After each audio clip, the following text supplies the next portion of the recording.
Hi friends, నేనైతే ఈరోజు వేరే ఒక వడియాలు అయితే పెడదామని స్టార్ట్ చేశాను. 3 గ్లాసుల నీళ్ళు అయితే తీసుకున్నాను. అల్లం, పచ్చిమిర్చి గ్రైండర్ మిక్సీ పట్టి పక్కన పెట్టుకున్నాను.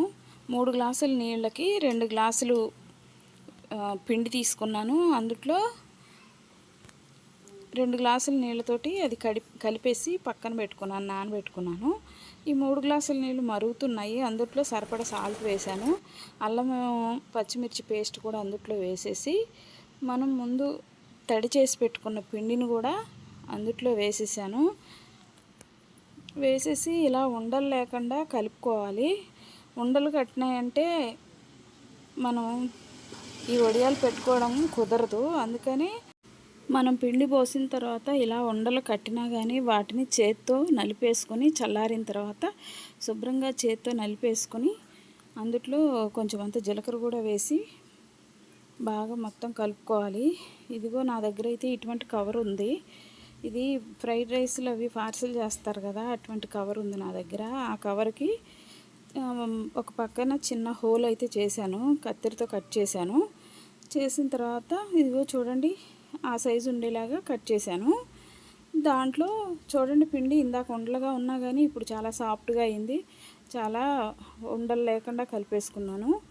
అది ఇప్పుడు ఆ కవర్లో వేసేసి నేను చూపించిన విధంగా కోన్లాగా తయారు చేసి ఇప్పుడు వడియాలు పెట్టుకోవడమేనండి. వాటిని చూడండి, ఎందుకంటే జంతికి వడియాలు అంటారు కదా, అవండి ఇవి జంతికి వడియాలు. నేనైతే ఈ రకంగా పెట్టి చూపిస్తున్నాను మీకు. చూడండి నేనైతే ఎలా పెడుతున్నానో. ఇలాగా పెట్టుకోవచ్చు. మళ్ళీ ఈ పిండిని జంతికల గిద్దెలో కూడా వేసి పెట్టుకోవచ్చండి. ఈ 2 రకాలుగా నేను ఎలా పెట్టానో మీకు చూపిస్తానండి. పూర్తి వీడియో చూడండి. మా వీడియో మీకు నచ్చినట్లయితే లైక్ చేయండి, షేర్ చేయండి, సబ్స్క్రైబ్ చేయండి, కామెంట్ కూడా పెట్టండి ప్లీజ్.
వడియాలు అయితే 2 రకాలుగా పెట్టేసుకున్నానండి.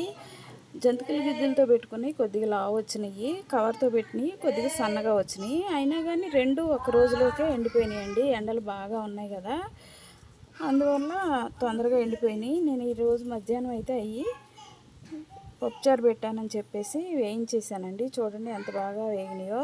టేస్ట్ కూడా చాలా బాగున్నాయండి.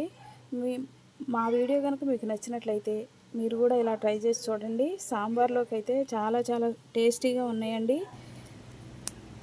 చూడండి ఎంత గుల్లగా వచ్చినాయో, ఇలా అనగానే ఇరిగిపోతున్నాయి. మా వీడియోని మీకు లైక్ చేయండి, షేర్ చేయండి, సబ్స్క్రైబ్ చేయండి, కామెంట్